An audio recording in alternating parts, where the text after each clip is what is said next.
6월 대출 규제 예, 나왔습니다. 시원하게 나왔습니다. 예, 시원하게 6억 나왔습니다. 딱 다 잘라가지고. 대출 규제 핵심은 세 가지라고 저는 봅니다. 6억 한도를 설정한 거는 좀 신박하죠. 네. 예.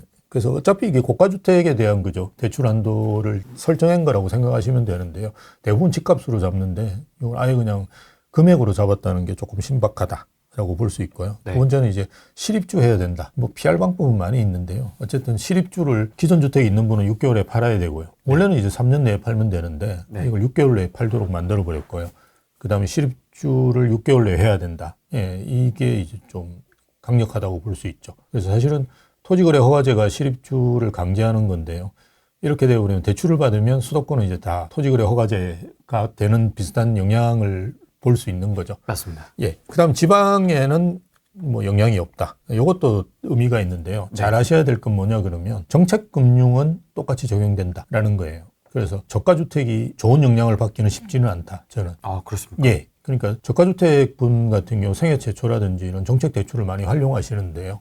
이게 많이 줄었어요. 한 20% 정도 줄었거든요. 여기 보시면, 예, 4억이 3억 2천으로 줄었어요. 근데 우리가 주거선호 지역에 계신 분들 같은 경우는 뭐 몇천 준다고 해서 강남에 집 안 사시는 분은 없거든요. 그렇죠. 예, 근데 외곽 지역에 사시는 분들 같은 경우는 이렇게 8천을 줄여놓으면 못 삽니다. 예, 당연하죠. 예, 그래서 저가주택이 과연 좋을 거냐? 대부분 요즘 이제 언론에 나오는 게 노도강, 그죠? 네. 괜찮아진다 이러는데 저는 이제 별로 그렇게 보지 않고요. 중급지는 좀 괜찮을 것 같아요. 한 12억 이하보다는 12억 조금 넘는 거, 15억까지 넘어가면 이제 6억 대출 받아서 가기 이제 버겁거든요. 근데 그게 안 되는 지역들, 뭐 강서, 동대문, 성북, 서대문, 그죠? 이런 지역이라고 볼 수 있는데요. 그 정도. 예, 그 정도까지는 단기적으로는 이제 수혜가 되지 않을까. 대신에 이제 지방상급지도 괜찮겠죠. 최상급지는 뭐 영향 없고요. 뭐 본인들도 어차피 민주당에서도 저거 잡으려고 한 건 아니고요. 중간을 끊어놓겠다라고 하는 생각은 가진 것 같아요. 마포와 상동을 끊어놓으면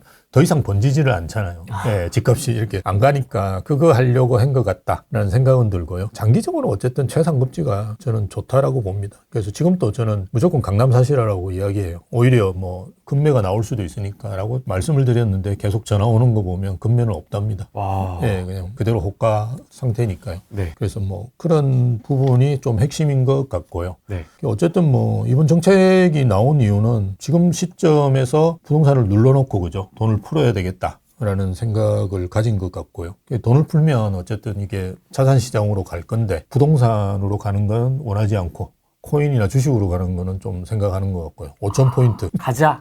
5,000포인트. 5천. 예, 저도 주식이 있습니다. 그래서 가면 좋긴 한데요. 과연 갈까요? 예, 뭐 어쨌든. 벌써 3,100 넘었습니다. 예, 그거는 뭐 뻔뻔지라면 뭐 금방 아시다시피 갈 수 있는 거고요.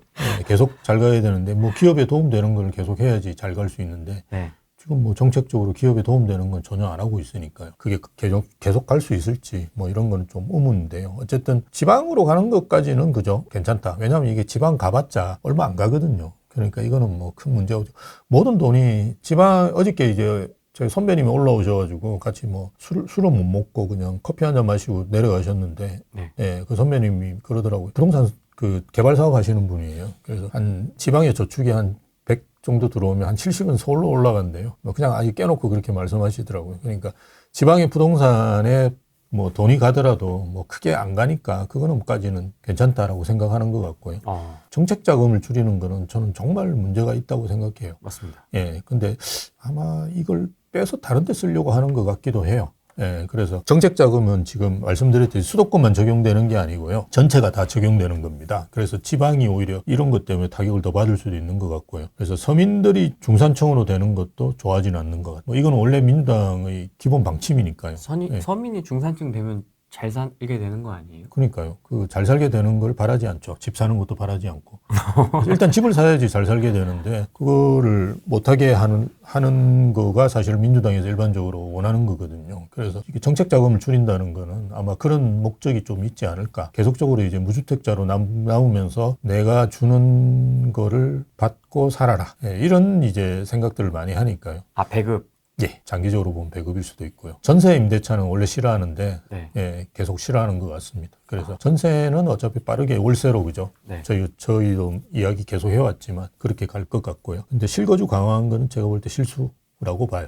왜요? 당연히 지금 전월세가 굉장히 심각해질 건데 저걸 강화시켜 놨기 때문에 아주 심각해질 수 있다. 즉 여전히 부동산은 잘 모른다. 맛보기에 불과하다. 이 이야기는 문재인 정부 때 우리가 많이 들었습니다. 주머니 속에 주머니 속에 있다. 뭐가 있다. 많이. 파리 대책부터 그 이야기 나왔었거든요. 네. 나중에 알고 보니까 아무것도 없었어요. 진짜요. 노무현 정부 때부터 해왔던 거 그냥 계속 돌려가지고 막는 거거든요. 저는 똑같다고 봐요. 이재명 정부도 노무현 정부나 문재인 정부. 노무현 문재인 씨가 바보는 아니거든요. 예, 이재명 씨보다 똑똑해요, 사실은. 그렇습니까? 예, 이재명 씨는 똑똑하다기보다는 뭐라 그러면 좀 실용적인 측면이 있다고 부각되는 거죠. 그래서 제가 예전에 말씀드렸던 생활형 띠띠띠 좀 말하다 잡혀갈까 싶어 겁니다. 옷도 파란색으로 입었습니다. 그래서 생활형 그런 스타일이기 때문에 양 스타일이기 때문에 이 양반이 할 줄 아는 건 사실은 크게 없어요. 예, 자세히 보면 성과도 없고요. 그래서 제가 볼 때 부동산은 아주 심각해지게 될 거예요. 그래서 지금은 뭐 씩씩 웃고 웃으면서 기자회견을 하지만 나중에 한 3년 지나면 얼굴이 노래질 거예요. 이제 그리고 부동산 이야기할 때 나오지 않을 거예요. 문재인 씨도 마찬가지였고, 예, 이제 뭐 그냥 국토부 장관이나 나오겠죠. 막을 수 없어요. 예, 막을 수 있는 것도 없고 정부에서. 그래서 본인 뭐 가지고 있는 패가 많다고 하지만 우리가 진짜 패가 있는 사람들은 절대 패가 있다고 이야기를 하지 않죠. 도박을 해보신 분은 잘 알겠지만. 그렇죠. 예, 블러핑을 해야 되는데. 그렇죠. 예, 뭐 이렇게 떠드는 사람들 대부분 보면 없죠. 짖는 개가 안 물고 하듯이 똑같습니다. 그래서 저는 뭐 패가 없다고 봐요. 지방은 지금 주거선호 지역 같은 경우는 움직이거든요. 그래서 뭐 제가 얼마 전에도 수성구에 있는 분하고 그 투자 상담을 했는데요. 네. 그분이 그런데 대기하는 분도 있을 정도로 조금씩 살아나고 있답니다. 그리고 지방은 지금 이미 전세 같은 거는 제가 부산에 제 제자분들하고 이야기를 해보면 전세 같은 거는 상당히 없어졌다. 구하기 힘들다라는 이야기를 하거든요. 지방은 일단 전세부터 움직이는 게 맞거든요. 그래서 지금 지분 부동산 중에도 좀 좋은 지역들은 빠르게 움직이고 있는 걸로 보여지고요. 대신에 이제 말씀드렸듯이 지방의 부동산도 좋은 것만 좀 당분간은 움직이지 않을까. 그러니까 서울은 말씀드렸듯이 노도강은 쉽지는 않을 거다. 왜냐하면 대출 규제를 이제 뭐 우리가 보통은 규제 지역을 통해서 대출 규제를 하거든요. 우리가 토지 거래 허가제는 실거주만 있는 거고 나머지 이제 뭐 조정 대상 지역이라든지 투기과열지구 이런 것들은 어쨌든 대출 규제나 세금 규제가 같이 들어가잖아요. 뭐 LTV를 50%로 떨어뜨린다든지 이런 게 들어가거든요. 예, 그럴 경우 그 지역만 이제 영향이 있기 때문에 사실은 괜찮은데 이렇게 수도권을 광범위하게 대출 규제로 묶어버리면 사실은 서울 외곽이 더 피해를 보지. 그거는 이미 2023년부터 시작됐던 거거든요. 2023년에 조금 오르려고 했을 때 그나마 이제 강남 상구나 이런 데 좀 오르다가 그냥 멈춰버렸고 2024년도에는 마포하고 성동까지는 가고 멈췄고 이번에는 정말 외곽도 조금 가려다가 이제 대출 규제가 나왔잖아요. 그러면 여기서 멈추거든요. 그러면 또 다음에 만약 이게 계속되고 난 다음에 26년부터 또 다시 가격이 오른다 그러면 또 어디부터 오를까요? 또 강남부터 오르겠죠. 상업지역 또 강남 오르면서 쭉 가다가 또 정부에서 뭔가 또 규제가 나오면 또 멈추고. 그럼 강남은 계속 10% 정도의 상승을 하는 거고, 그죠? 저 외곽은 1%가 될까 말까 이렇게 계속 되는 거거든요. 그래서 저는 이제 그런 사태가 그 대출 규제 때문에 그런 거거든요. 일단 대출 규제로 꽉 묶어버리면 우리가 생각할 때는 강남이 집값이 30억씩 막 이렇게 되니까 강남이 더 피해를 본다고 생각하지만 작년에도 그렇고 계속 안 떨어졌어요. 강남은 그냥 안 떨어지고 마포 성동도 그저 유지를 하다가 근데 노도강은 벌써 이제 마이너스로 들어가 버린 상태고 이렇게 되거든요. 그래서 대출 규제를 광범위하게 하면 서울 외곽과 지방이 안 좋아집니다. 그래서 당연히 지금 서울 외곽이나 지방들은 어려워질 거고요. 근데 지방도 이제 주거선호 지역들이 있으니까요. 그런 데들은 조금 오르는 게 조금씩 뭐 폭을 넓힌다든지 뭐 이렇게 하면서 움직일 수는 있겠죠. 그래도 전반적으로 이제 좋은 시장이 가고 좋지 않은 시장은 조금씩 안 좋아지는 게 대출 규제로 인한 광범위한 영향이 될 수 있겠죠. 아니 노도강 금강구는 오른 것도 없는데 그러니까요. 대출 규제를 두드려 맞았거든요. 제가 제일 걱정하는 게 그런 건데요. 예전에는 우리가 파리 대책이 나왔을 때 2017년도거든요. 그때는 서초구보다 노원구가 가격 상승률이 높았어요. 그때 기사 엄청 나왔어요. 예. 그래서 막 외곽들이 막 움직이면서 또 움직이고 또 이게 뭔가 규제가 나오면 사실은 이렇게 움직이다가 멈추면 그다음부터 멈춘 데서부터 시작했거든요. 그걸 우리가 갭 메우기라 그러잖아요. 강남이 너무 많이 올랐기 때문에 나머지 노원구도 이제 강남 오른 만큼 정도는 이제 다시 올랐는데요. 지금은 아예 그런 시장이 아니거든요. 강남만 오르고 저기는 안 오르고 또 시작하면 또 강남만 오르고 이런 식으로 계속되는 는 시장으로 되니까요. 이게 완전히 예전하고 다른 시장이라는 걸 좀 생각하셔야 될 것 같아요. 영원히 안 오를 수도 있다. 계속 뭐 영원히 벌어지진 않을 거라 두도강이나 금강구도 나중에 차례가 오지 않을까라고 생각하시는 분도 있거든요. 이게 계속 벌어지진 않을 거 아닙니까? 우주같이? 우주의 크기같이? 저는 조금 다르게 봅니다. 조금 다르게 보는데요. 왜냐하면 과거에 우리가 서울이 올랐는데 그 지방도 나중에 다 따라 같은 상승률로 올랐거든요. 이제 그런 시장은 저는 다시는 안 올 거라고 봐요. 왜냐하면 그렇게 오르는 게 맞지를 않기 때문에 그래요. 그거는 사실은 잘못된 거거든요. 왜? 서울은 왜 오르느냐? 그 가치가 있고 수요가 많기 때문에 오르는 거고요.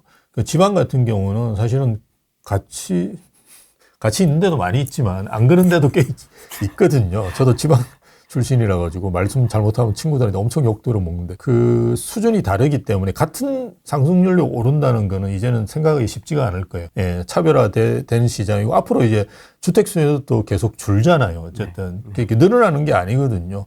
계속 주는데 지방까지 갈 수 있는 여건도 잘 안 되는데 현재 여전한 규제 때문에 지방으로 갈 수가 없거든요. 지방의 수요는 처음에 누가 펌프질을 해줘야 되냐 그러면 수도권에서 해줘야 되거든요. 지금까지 안 그랬던 적이 한 번도 없거든요. 제가 30년 동안 부동산 시장에 있었는데요. 한 번도 지방 자체적으로 움직인 적은 없어요. 우리가 서울에서 버스 타고 내려가가지고 막 미분양을 막 사줘야지 움직였거든요. 그게 2017년, 18년도에도 마찬가지였어요. 서울이나 수도권은 14년부터 올랐고요. 그게 이제 지방은 17년, 18년, 19년도에도 울산에 그 송정지구 이런 데 미분양이 있었어요. 그런 걸 이제 서울에서 버스 대절해서 그죠. 30명이 가가지고 한 명이서 10채씩 막 이렇게 사고 그랬거든요. 그래서 오른 거예요, 사실은. 지방은 자체 수요로 오른 적은 거의 없더라. 앞으로는 어떻게 되겠습니까? 더 없겠죠. 제가 아는 친구들도 계속 전화해가지고 서울에 집 산다고 그러지 지방에 집 사니까 뭐 내가 어떻게 하면 좋겠냐 이렇게 물어보는 놈이 없어요. 그런데 뭐 오죽하겠습니까? 그러니까 지방은 이제 서울에서 사줘야 되는데 과연 그 수요가 지금같이 규제가 많고 겨우 뭐 주택수에서 빼준다 이거는 혜택이 아니거든요. 지금 계속 지방에 뭔가 혜택을 줘야 되는데 지방은 불편함을 안 주는 걸로는 오르지가 않고요. 무조건 혜택을 줘야 돼요.